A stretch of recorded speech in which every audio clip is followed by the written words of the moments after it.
অনেক তো হলো একইভাবে চিকেন রান্না, চলো আজকে তোমাদের একটু অন্য স্টাইলে চিকেন রান্না করে দেখাই। তো সবার ফার্স্টে আদা রসুন লঙ্কা পেস্ট করে নিলাম। তারপর আমি আগে থেকেই মাংসটা ধুয়ে লবণ মাখিয়ে রেখেছিলাম, আর তার মধ্যে দিয়ে দিলাম পেঁয়াজ কুচি, টমেটো কুচি, আদা রসুন যে পেস্টটা করে রেখেছিলাম সেটা, জিরের গুঁড়ো, ধনের গুঁড়ো, লঙ্কার গুঁড়ো, হলুদ, লবণ, একটু সর্ষের তেল দিয়ে ভালো করে ম্যারিনেট করে, হ্যাঁ একটু সস আর একটু ফ্যাটানো টক দইও আমি দিয়ে দিয়েছিলাম। তো অনেকক্ষণ সেটাকে ম্যারিনেট মোটামুটি আধ ঘন্টা মতো ম্যারিনেট করার জন্য রেখে দিয়েছিলাম। তারপর একটা কড়াইয়ে তেজপাতা জিরে সম্বাদ দিয়ে তারপর চিকেনগুলোকে দিয়ে দিলাম।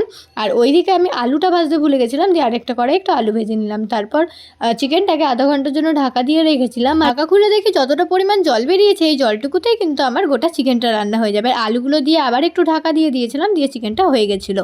আর আজকে আমি রান্না করেছিলাম ইলিশ মাছের মাথা দিয়ে কচুর শাক আর গরম গরম চিকেন। দেখতে কেমন লাগছে অবশ্যই কমেন্ট করে জানিও, আর এইভাবে অবশ্যই তোমরা ট্রাই করো। দেখা হবে নেক্সট মিনি ব্লগে, টাটা।